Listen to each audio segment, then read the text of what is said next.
Alright, what's going on, guys? Like and subscribe. We got a fun fight announcement coming soon. I'm going to break down UFC 304 today. Also, working on some merch. Keep your eyes peeled for that. We're going to drop that shortly. Working everything out right now. It's going to be sick, but let's talk UFC 304. Big pay-per-view card this weekend. Big rematch headlining at Leon Edwards and Bilal Muhammad. Really excited for this fight. Fun co-main event fight with Tom Aspinall and Curtis Blades. I believe that's also sort of a rematch. I think that's the fight where Tom Aspinall blew out his knee pretty early in the fight. So this should be a good fight and settle in that one. But let's start with the first fight of the night. First fight of the night, we have Sean O'Bannon versus UFC debuter Alice Ardaline. So Alice Ardaline is 9-5. I'm not entirely sure about her skill set or anything like that, but based on everything that I'm seeing on Twitter or X and all that stuff, it appears that she's an influencer. So Sean O'Bannon is an Irish fighter backed by Conor McGregor. I'd like to think that she's a pretty real fighter. She's fought a lot of people. She has a record of 5-1 and an amateur record of 8-3. So she's fought, she's tested. Her UFC debut, she unfortunately did lose against Bruno Brazil, who's also on this card on this card this weekend. But honestly, I think this fight's kind of a layup for Shauna. Alice is coming into this fight with a 9-5 record. Her last 4 opponents aren't really like the killer opponents that you'd like to see with the UFC debuter. Her last 4 fights were wins, and the opponent's record 0-3, 2-0, 0-1, and 3-4. Although she did have a tough fight back in 2016 against the champ Zhang Weili, and she lost that fight in the second round to rear naked choke. Towards the end of the fight, too. I have not watched that fight, so I can't speak about it.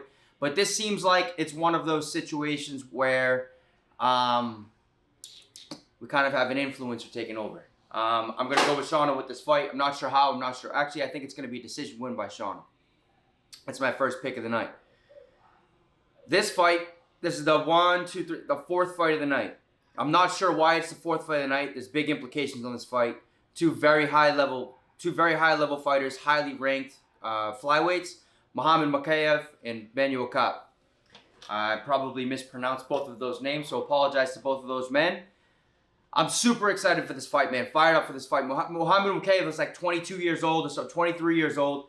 Manuel Kape had a lot of hype before he got in the UFC. He's made a lot of noise. He's had a lot of beef with some people. I think he has that moment where he stood up and tried fighting Izzy. This is going to be a very high-action, high-paced type of fight. I'm really high on Muhammad Mokaev. Super young. He was going through that amateur MMA league, like the tournament style, like the World League, and he was a killer in that league. Manuel Kape, Manuel's 30 years old with a 19-6 record. He's very, very good. He's had a problem in the past missing weight. But he's been saying that he's coming into this fight week at the lightest he's ever been. He was talking about being like 133 pounds or something like that. And as I'm making this video, what's today? Today's Wednesday? So on Wednesday of fight week, he's 133 pounds. So he's, what's that? Like, how many pounds over? Like, fucking I don't know, like 7 pounds or something like that. 6 pounds over, 7 pounds over. I'm not sure how I feel about that, right? Because Muhammad Mokaev has ridiculous cardio. He's constantly pushing the pace, mixing things up well. And if Manuel's coming into this fight super light already, it makes you question how depleted he is or not depleted he is, or if he's just been extremely disciplined this fight, or if this fight can. Unfortunately, I'm leaning more to the side that he's probably a little bit more depleted than he needs to be, and I think it's going to pay dividends in this fight. I like Mokaev in this fight. I expect Mokaev to get a finish in this fight. This is Mokaev's adopted homeland of England, of the UK. He's going to have a lot of fan backing. I'm still not entirely sure why this fight is so early in the card with such high implications with this fight. Mokaev is saying this is his last fight in his UFC contract. So you got to imagine he's going to go out there and show up because he's been extremely vocal about wanting the belt and fighting for the belt. And I entirely believe that he can achieve that. He has a tough task on Saturday, but I'm going to go Mokaev by finish, probably the second round. Oban Ellie and Preston Parsons. This is a good fight, man. This is a really good fight. Oban is that what's his name? The Welsh gangster or something like that. This is his first real tough fight in the UFC. I think he has his hands full. I saw an interview that he did with Ariel Helwani, and as soon as they mentioned his opponent Preston Parsons, his whole demeanor changed, and like his eyes became wide open. He turned to like very like eerie and like on edge almost. He has a really, really tough task with this fight. I expect big things out of Oban. I think he has a lot of talent. I believe he came off the off of the Contender Series. Yeah, he won on the Contender Series in 2003. The thing that I like most about Oban, if I'm being completely honest, is I love his personality and the way he talks on the mic. I think the dude's funny. I think he fights hard. He has a really, really tough fight this weekend. I'm leaning towards Preston Parsons, if I'm being honest with you. I'm not 100% confident in that decision, but I think Preston Parsons is going to get it done.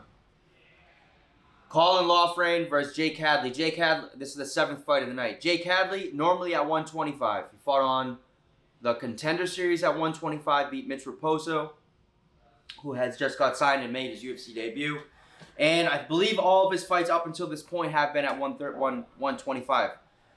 Colin Loughran is an Irish guy. He's much bigger, I believe, and he's at a full notice camp for this fight. I think Jake Hadley has really good boxing. I think he has nasty boxing. He's good lefty, nasty, slick body shots. Finds him great. If you watch his fight with Carlos Candelaro, he was sneaking those body shots in so money. Colin had that fight back at UFC Atlantic City against Angel Pacheco. Angel Pacheco, he threw everything at Angel Pacheco, and Angel Pacheco did not stop moving forward. That dude was durable as fuck. I think with Colin, though, to prove that he has a great gas tank, he's going to stay on the pressure, he has great boxing, he's going to roll with it, he has good shots. I think Jake Hadley could catch him with something because how smooth he is with boxing, but I think the likelihood is probably pretty low. I'm leaning with the Irish folk with this one. Colin Loughran, probably by decision. I expect Jake Hadley to come out and show out, though. He has 10 extra pounds of weight. But, man, I don't know. Jake Hadley, yeah, I think Colin's going to get it done. This fight, I'm super excited for. Nathaniel Wood and Daniel Pineda. Daniel Pineda has been around for a while. Nathaniel Wood, he's a short. He's coming up from 35. This is probably, his 2nd or 3rd fight at 145. Really great movement. Nice and light on his feet. Good choppy leg kicks. Has that UK style of boxing similar to Darren Till. Piston of a right hand. Super tricky to deal with. Does not stop moving. Very tough. Great cardio. And Pineda, probably more of the power puncher. Also has a great gas tank. Super tricky. Has a very weird style as well. But I think with Nathaniel's output, that's the thing with Nathaniel. Nathaniel has great output and he mixes things up so well. I think Nathaniel is going to do a really good job at picking his shots against Pineda and just kind of outpointing him with volume. I expect Nathaniel to be extremely heavy with the calf kicks on Pineda and slowing him down and trying to keep him kind of in a box, making him sort of limit his movement and then just pressure towards as the fight goes. I don't foresee a finish from Nathaniel Wood coming in this fight. I wouldn't be surprised if Pineda, though, finishes this fight. But I'm more so leaning to Nathaniel Wood by decision. This is a great fight. Super exciting fight. I don't know. This is another one. Pretty early on. Actually, it's a feature fight. That's a great position for this fight to be. This fight's exciting, man. Super exciting. I'm leading Nathaniel Wood by decision. Arnold Allen. The first main card opener. Arnold Allen and Giga Chikadze. Dude, this fight's sick. Giga, obviously everyone knows he has the Giga kick where he switches stance and then fires that like snappy type kick right to the liver side. Arnold Allen though comes out in southpaw, great boxing, great movement, and I think we're gonna see in this fight.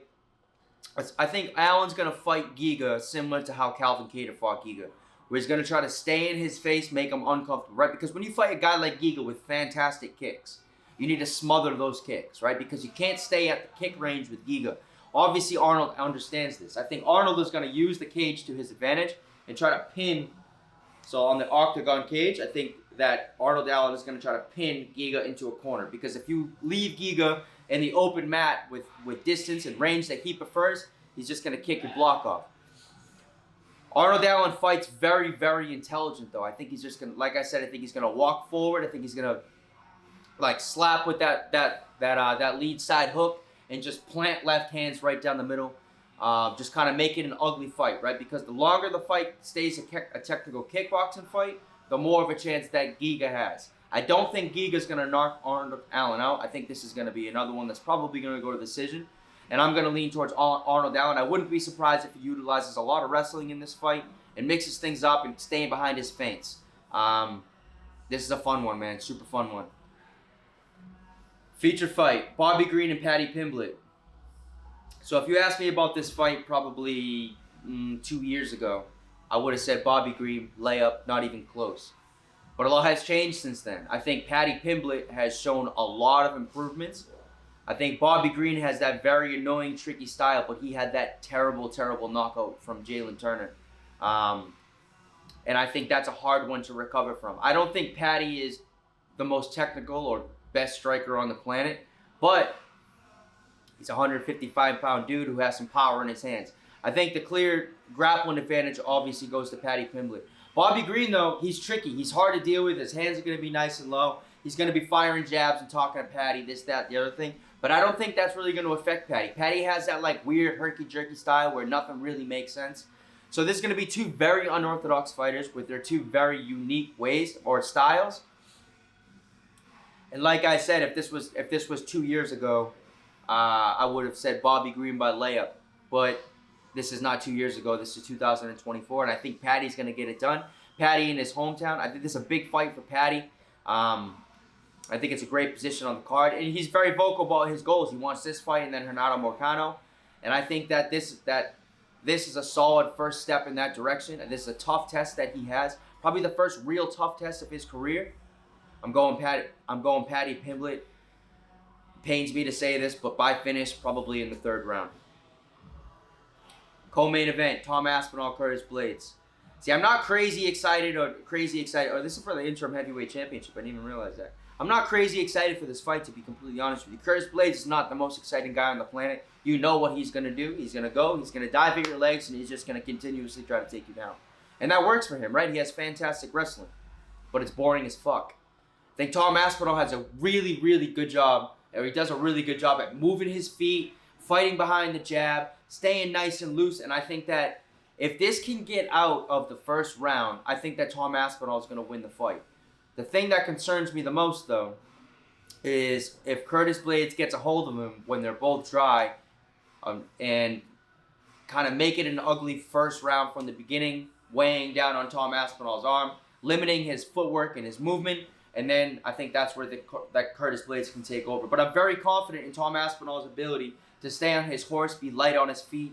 I'm excited for Aspinall. I like everything that Aspinall is doing, and I want to see Aspinall have the undisputed belt. I'm going Aspinall by finish. Probably later on in the fight, Curtis is pretty tough. Yeah, Tom Aspinall and new interim heavyweight champ. Leon Edwards versus Bilal Muhammad, rematch, UFC welterweight championship. Let me start off by saying they're completely disrespecting these UK fighters. This fight in the UK is starting at like fucking 2 or 3 in the morning. And granted, I'm in the United States, so we get to watch in a prime time. Main card starts at 10 o'clock. But these guys are getting completely hosed. Completely hosed. Like first fight like 1 a.m. or midnight, that's just completely insane. But anyway, Leon Edwards versus Bilal Muhammad. We saw the first fight, and that it wasn't the craziest fight. Kind of an anticlimactic ending with the eye pokes. Bilal Muhammad has been training with Khabib. He's been very vocal. I think Bilal Muhammad is finally getting the respect that he deserves. He's on like a 10-fight win streak or a 6-fight win streak or something crazy like that. He's beating everybody. Nobody's even touching him. He's improving every single day. The dude's about it. And I'm so happy to see him getting this shot. And I don't think it's out of the realm of possibility that he wins this fight. But I think Leon is so good, man. I mean, look, how is Bilal going to fight him? Bilal is probably going to move forward, use a lot of boxing and wrestling threat. That's exactly what Usman did, right? Usman walked forward, used his wrestling, and it was a boxing threat. I don't, however, think that Bilal is as defensively strong or defensively intelligent, and I don't think that wrestling is as good as Kamaru's was. So I think the threat of all those things will not matter as much and won't play as much of a factor.